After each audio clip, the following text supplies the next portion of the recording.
The following is a Comfortably Zoned Radio Network production. We are back. New York Mets baseball, past, present, and future. I'm Ralph Tycho with the Comfortably Zoned Radio Network. The co-hosts are Marty Rose. Hello, Marty. Hi, Ralph. How you doing? Doing very well, thank you. Good. Boy, you sound a lot like your brother Bon. I can't tell you, unless I'm being messed with, voice pattern exactly the same. Really? Robert Cole's here, too. You sound like Robert Cole. I believe I do. At least I should. I was right. I knew it. He called me Nostradamus on that one. All right, guys. I have an interesting way of presenting the 2018 season, and if you will take it upon yourselves to go back and forth, talking about the good, the bad, and the ugly. Start with the good. Always nice to start on a positive note.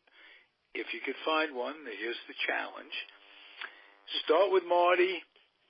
Go to Robert, go to the bad, start with Marty, go to Robert, go to the ugly, think of me, and do the same thing and have a good show. It's best not to hear my voice with the state of mind that I'm in about the 2018 New York Mets.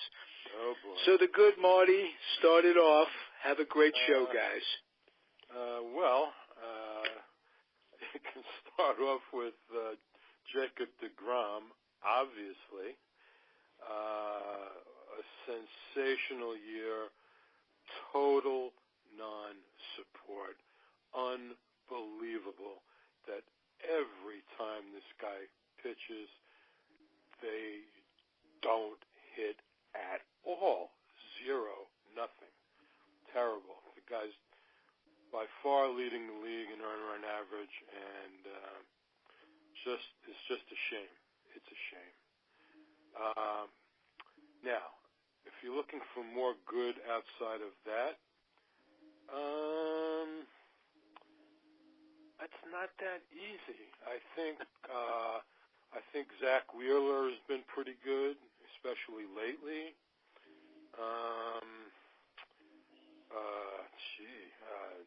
Nimmo's been okay.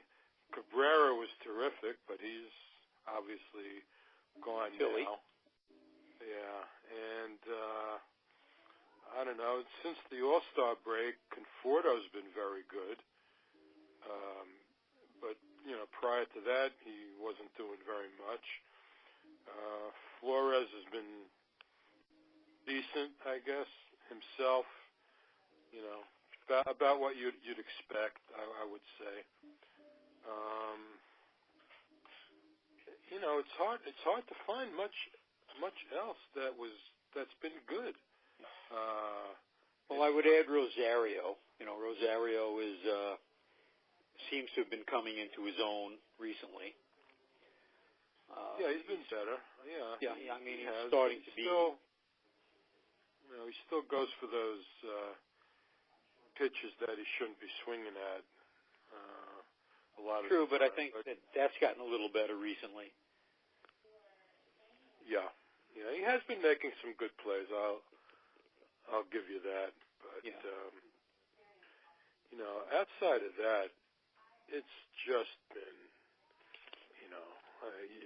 You have any other things that are good in your opinion?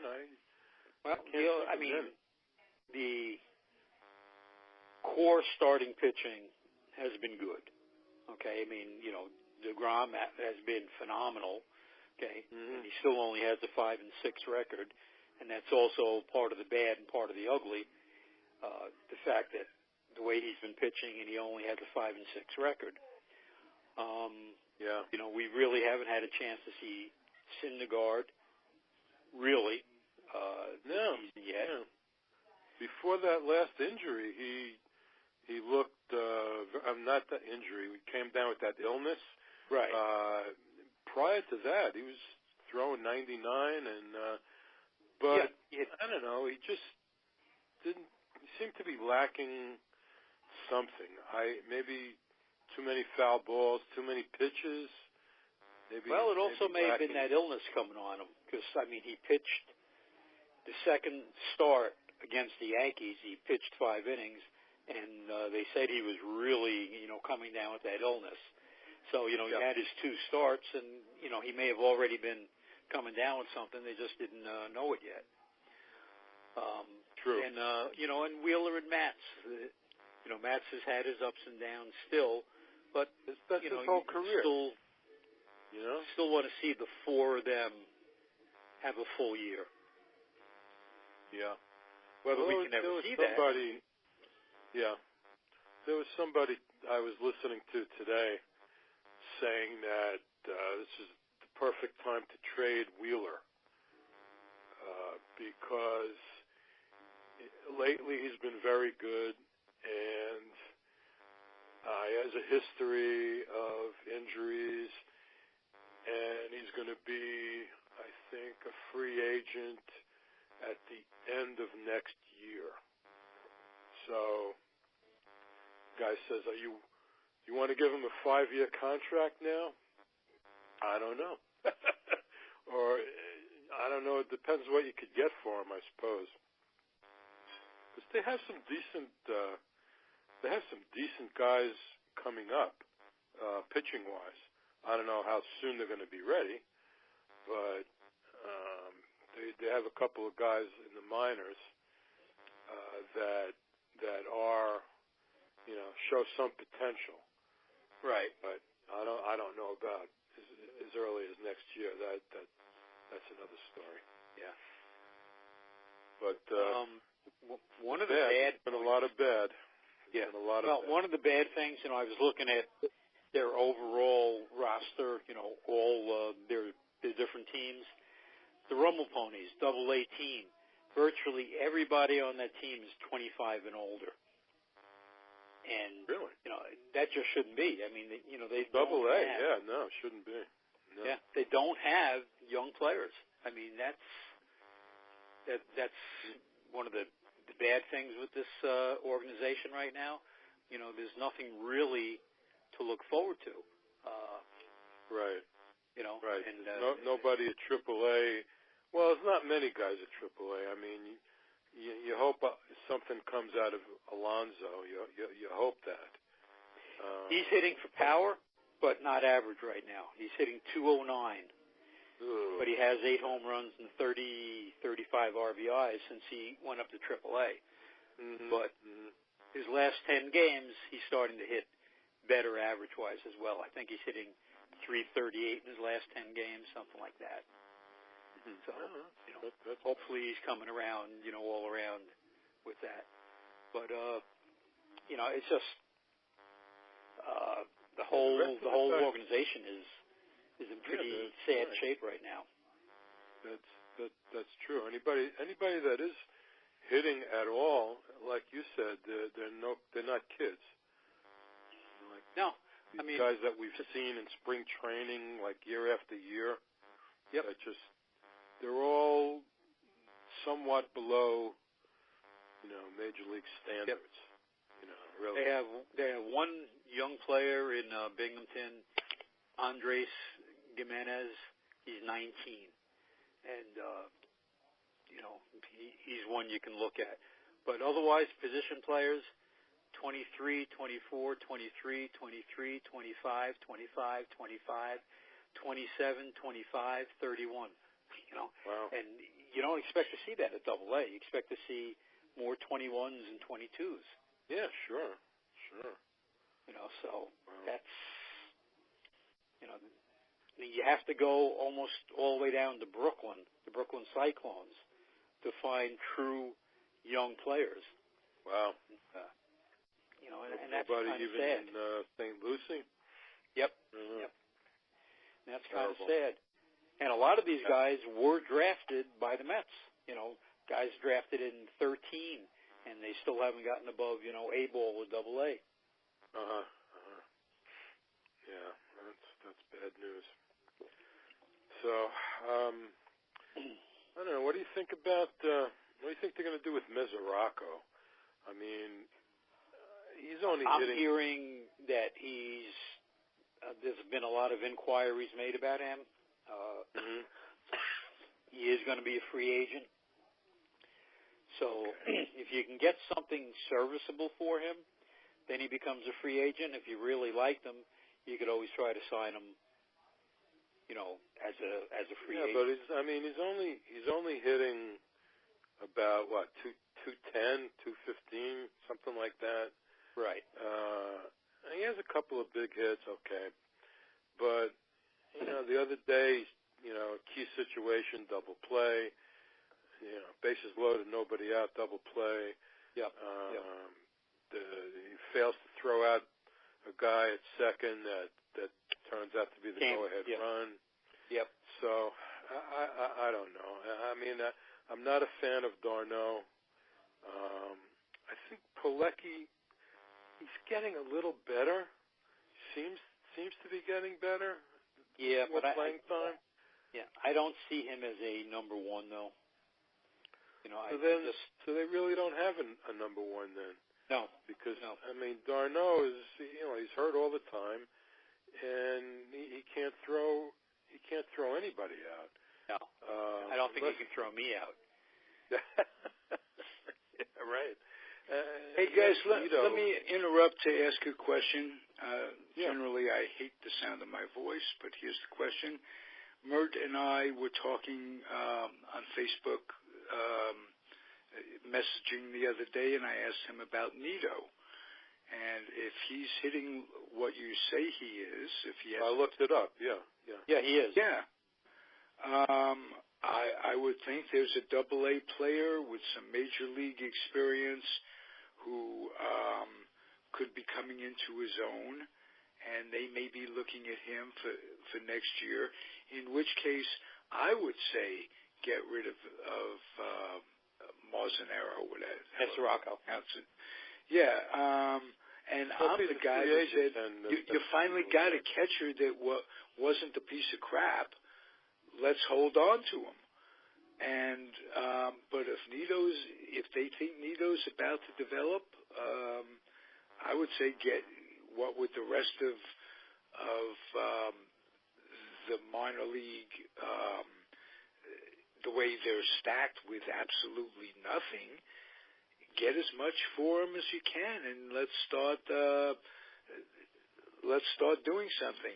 I'm also of the belief now, at this point, with Matz pitching pretty consistently for a while now, you don't ever want to trade Syndergaard. You don't ever want to trade DeGrom. No. But I think now I've changed my mind. Now, especially he's been pitching well at a good time, and they seem to be getting a lot of inquiries about him. Let's see, maybe they can scout something out where they can get some guys that actually develop a little faster than their free agent draft guys are developing. It's two different sets of scouts. Major league scouts are different from the free agent draft.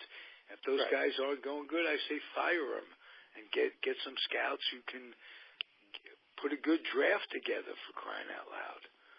Yeah, the problem right now is what you're going to get for Wheeler. You ought to be able to get a lot, even though he's already had Tommy John, so that's not likely to happen again. I would say his price will never be higher. Hasn't ever been higher than it is now since he's a Met. Let's put it that way. This is as consistent as he's been. And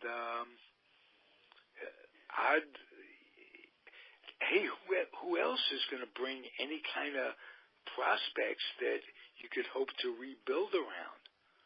Well, you really don't want to trade Conforto There's a guy who could develop into something and come back to haunt you. Yeah. Well, and the other thing now with Conforto is, okay, like Wheeler is at his best right now. Well, Conforto is at his best right now, and a contending team might want to bring somebody like him in, and he might bring you back a group of prospects. So that's a couple of things. I mean, the couple of players they have that might bring back some value. Do you really want to trade him at this point? And I think it's a matter of I understand that, but then you have an outfield with no upside. In other words, what can you expect from decent guys? I mean, Austin Jackson is a pretty decent boy. He's not having a good year this year, and the Giants got rid of him not because of that so much as they brought up Dugas, who's one of their best prospects and a center fielder and this, that, and the other thing. I like him, but again, a good ball player, but we can't ever count on Cespedes again, the way I look at it. If he comes back, no. Yeah, I mean, again, when I say that, I say this year and most of next year. How about that? Qualify that. Yeah, that's true. Yeah. But, what you have to look at now, too, is are you going to re-sign DeGrom? Okay. If they're not going to re-sign DeGrom, then I say, yes, then start trading these guys and, try to retool entirely. But if you're going to re-sign DeGrom, you're going to have Syndergaard, you're going to have Matz, okay? Then you have to basically pick up some people in free agency next year. Oh, yeah, plus a bullpen. And you don't know if Bruce... Right. Excuse me. Yeah, Bruce may not be back either, so... Yeah, or back to form. Right.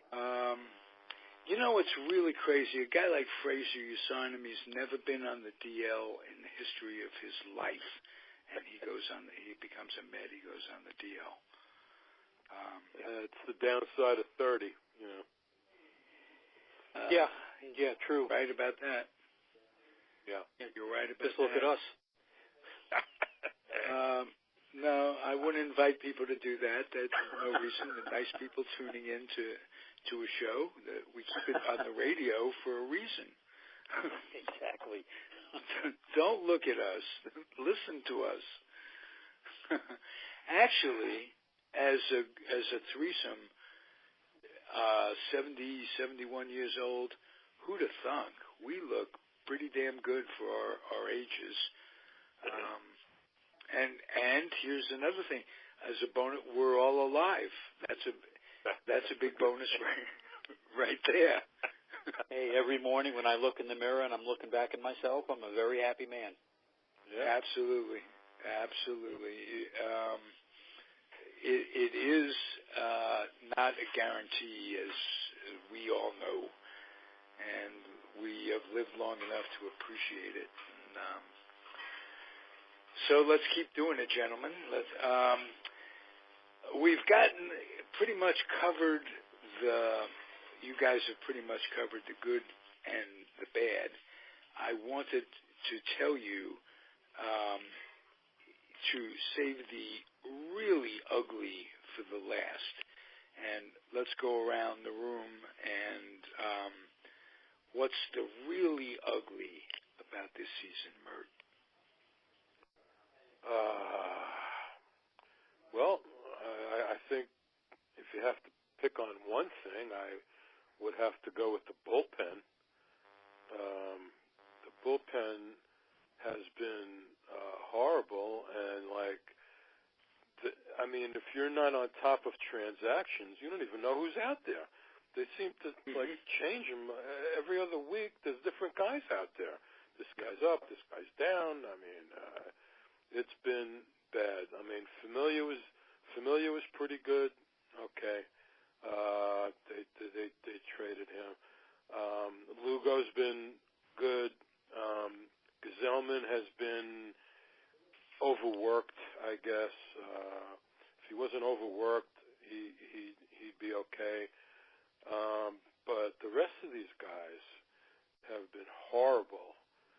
the Savior, Levin, for instance. Seawald, Swarzak, these guys that have been up and down, Rame, Peterson has been bad lately. I thought he was going to be better. It's, in my opinion, definitely the bullpen. Now, one thing I'll say about Swarzak, okay, since Familia got traded, he just seems to have a whole different demeanor. I mean, it's like he's gotten the Kavorka back. I mean, he's just a different guy, and I don't know if it's going to last, but it'll be something interesting to watch. Yeah, well, there is something to be said about the adrenaline that the ninth inning produces. Mm-hmm. And some guys just can't get out there and do well unless there's something going to motivate them. Now, that disgusts me because if one can't get out there and do the best they can, no matter what situation they put them in, mop-up guy, they can come back and score. They could end up winning the game. Right. And he could. So not giving up is the tenacity to keep going is a sign of a good team and a good individual player. So that Swarzak is now the man, and he's thinking of himself, and he goes out there in the ninth inning. And where the hell were you all year? You made $80 billion or whatever you made. It's not a team thing. It's a bunch of individuals that become a team that are combined into a team. You mentioned the bullpen, Marty, and not mentioning Blevins, who can't get out lefties. Blevins can't get himself out. Right. Unbelievable. That's a total disgrace as far as I'm concerned. But it also pinpoints that it's so hard to predict relief pitches from year to year. But the guy made his not living that he getting stood out pat, left-handers. Sandy. He just made the wrong decision, and it's not decisions that I would have made any differently at the time. We're all happy with the moves he was making. Oh yeah. So before I tell you what I think is the ugliest thing of the year, notwithstanding poor Sandy's reoccurrence of cancer where life gets in the way of baseball, I hope he's doing okay and he can gut this out and what have you. But I want to hear what Robert's what ugly means to Robert on the 2018 Mets. All right. We all got excited, when Sandy announced that they were redoing the whole training staff, the weight training staff, the medical staff, okay? Because the last couple of years it's been horrible. And yet we've had a rerun of the same thing with a supposedly new staff. The Cespedes deal, look at Syndergaard, okay? They don't even know how and why he got sick. Now, why don't you know? Why haven't you delved into it? And they don't know, okay? They handled the Cespedes thing really bad. He doesn't communicate with him. He's off to his own doctors. He's making his own decisions. Don't they have control of that contractually? Exactly. Yes, they should. They should. And that's part of the problem. Guys are going off on their own. Guys are getting hurt and sick. And nobody seems to know why they got hurt, why they got sick. And, that to me has been really ugly. Right. The other ugly thing is, the whole Cespedes deal. And I was one of those guys that was excited when they signed them, re-signed them. I was. And me too. We all loved the moves he was making, but for some reason, that June was the worst month in Met history. Yes. And there's Yes, it been was. I figured it, 6 months to a season, and 50 some odd seasons. Whatever that comes out to, that's a lot of months.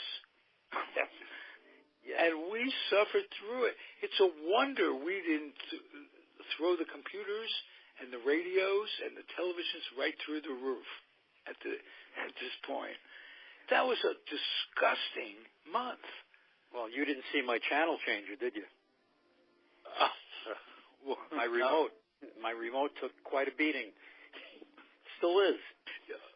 Oh, you did throw it once or twice. Yes, I did. Yes, I did. You know, the only thing redeeming for me with this baseball season is I get to listen to the radio, WOR, through MLB, $20. Right. I listen to it. And Howie Rose is just delightful. He really is. And it's fun that Wayne Randazzo is a Facebook friend of ours. Or at least mine. I don't know if you guys are. Yeah, so get to hear his postings, and that's cool. But, and will we all admit they're playing mediocre ball of late? Which is mediocre as big upgrade, which is a big upgrade, I might add. Yeah. Yeah. Aspiring towards mediocrity, the new Yawk Mets. But they are playing that, and like you said, Marty, the starting pitching has been, like you both said, the starting pitching has been pretty good of late. And one thing also I'll say is it's a small sample size, but I like what I see in McNeil so far at second base. Good. He seems to be swinging a decent bat. He seems to be playing second base decently, adequately. I'd like to see him there, the rest of the year, and let's, see what we have. I think he's turning some heads because I heard some negative things about him at second base early on, and if he's playing better than expected, that's very well needed.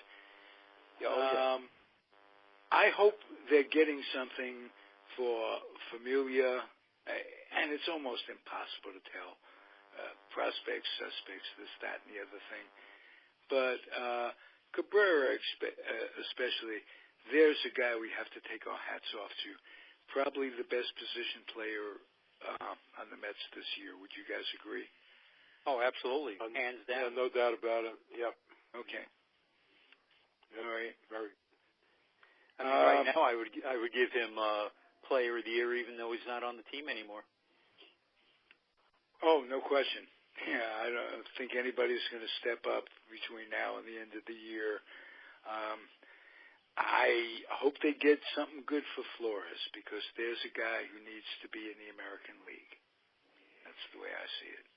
I know Marty was saying he doesn't think he's going to get moved.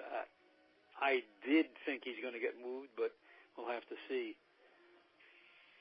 Okay. The problem with why do you say that, Marty? Really, the problem with Flores is he just doesn't have a position.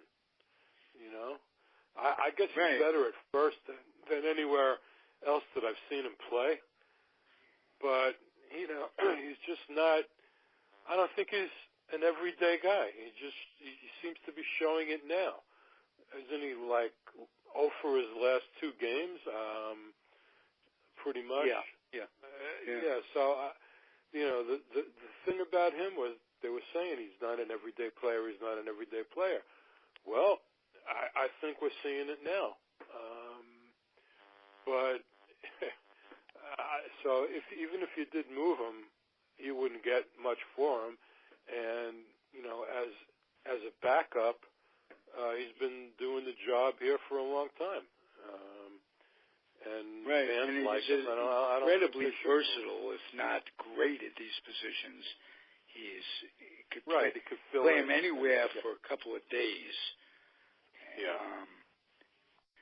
But he's the kind of guy that I think a contending team, especially, like Ralph says in the American League, I mean, he's a clutch bat. He doesn't seem to get, awed by the big moment. Somebody might be, willing to take him, but then you're going to be sort of like, with the Jay Bruce deal last year. They didn't get a whole lot from Cleveland for Bruce. Well, the trading deadline's tomorrow at 4:00. Correct. So correct. The non-waiver. Unwavered, yeah. Deadline. But so I don't know. See if we get a flurry of moves in the last day. I don't know. I don't think the Mets are going to make any moves. I say zero at this point. Yeah, I almost tend to agree with you. I think Mesoraco might go. I can see that possibly happening. They'd get very little for him, and I think they're asking probably way too much for a guy like Wheeler. So I don't think people want to give up like really, really high prospects for a guy like Wheeler, who's still, he's had 3 good games in a row, but his history is not that great over the last few years, especially injury-wise. Yeah, injury-wise, you could say if you're a guy who covets him, you could say, well, look how he was before he got injured. They traded Beltran even up for him. Remember that? So he must have some very highly rated prospect at that time. Right. He was only in A-ball, I think, at the time also. Yeah, so that was for with the Giants. Giants made that deal. Right. Yeah. Okay, guys, before we wrap it up, if you don't mind indulging me in my pick of the ugly. And yes. That is the powers that be with the Mets decided when Sandy got sick to have a 3-headed monster, or whatever you want to call it. There are 3 people making decisions, talking it over, and I have never heard of that working in baseball. I've never heard of it in place in baseball. Last thing I heard of, the Cubs would rotate managers through the system, coaches through the system. Correct. Which, incidentally, isn't a bad idea. We can talk about that someday, how the value of a coach in A-ball is much higher than the value of a coach at AAA, for instance, let alone sometimes Major League ball at times. But my thing is that the Mets didn't make a decision of putting somebody in charge. Anybody, whoever you decide, at least, we've all had bosses. And if we went into the boss's office and asked the boss something, and he said, I have to ask the other boss. Right. And then he's got to ask the other, we get together, have a meeting. How does that work? It doesn't. Well, how do you trade anybody right now? Who do you talk to? And which I like this guy, I like that guy. Right. Jeff Wilson. I don't want to trade a guy. I do want to trade a guy. Prospects coming in, my sources say these prospects. Well, then it becomes paralysis by analysis. And part of the problem, too, was you had, when Sandy was in charge, why have 3 assistant managers? 3 assistant general managers. Yeah, but we were happy to have those 3. I think 2 of them were former GMs. Manaya. Correct. DePodesta is still around. These guys were very successful with other teams. DePodesta with the Dodgers. He brought good people in. I think they got Omar specifically to, scout the Latin America down in Latin America. That said, why put him as part of the threesome?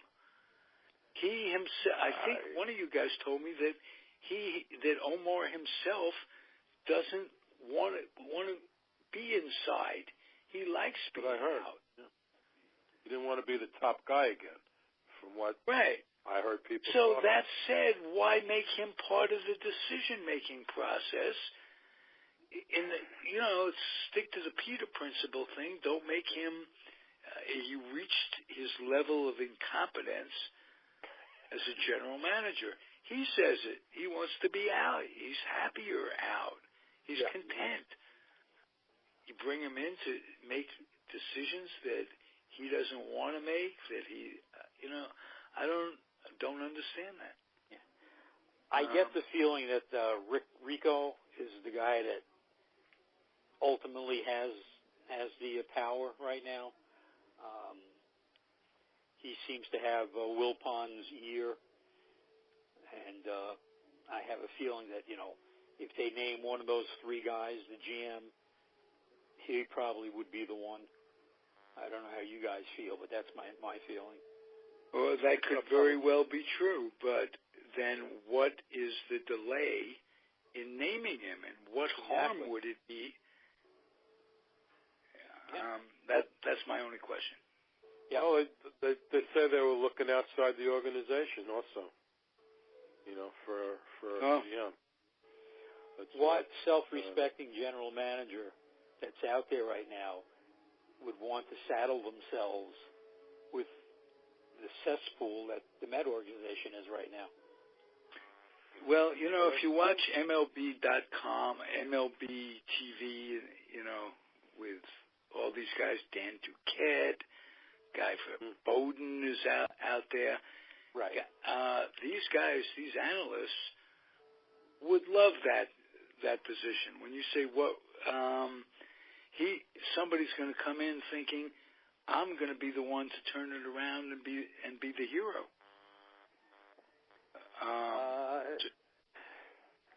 I'm not so sure once you talk to the Wilponzis and they tell you what they expect, and I'm not so sure that you're going to get a good quality person right now, not unless a lot of things change.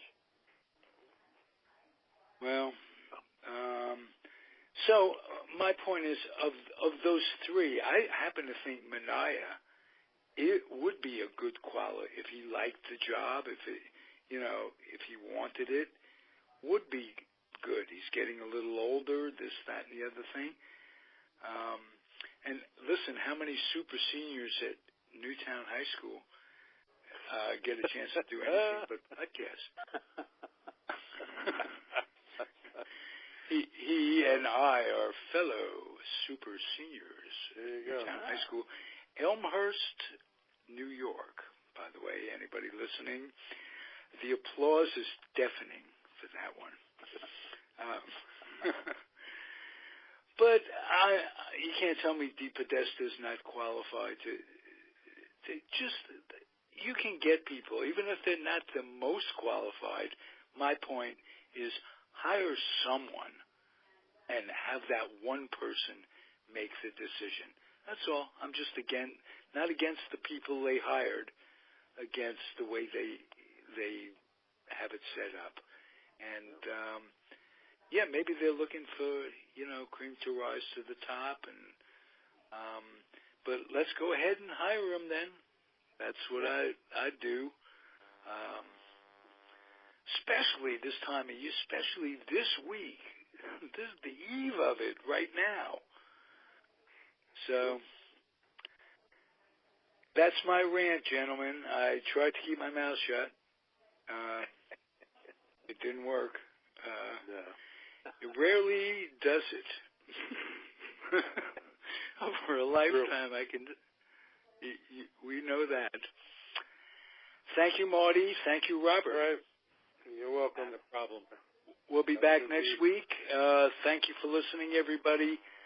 I'm going to throw in a pitch a little bit. I'm going to ask everybody who's listening to this offering or any of the offerings on the Comfortably Zoned Radio Network, please box up some new or lightly, gently used children's books and take them down to the Head Start program wherever you are. Kids need to read. They need to read and develop a passion. They need to take their noses out of the computers and the devices. They need to be school ready and prepared for kindergarten. And by getting them in the habit of reading wouldn't hurt. And these are kids that need the help the most by definition. They need a head start. So if you do that, that would be super, and I'd appreciate it. And I hope you come back next week and listen to our Mets, and we'll see what happens with the trading deadline. Adios, everybody. Good night. Good night.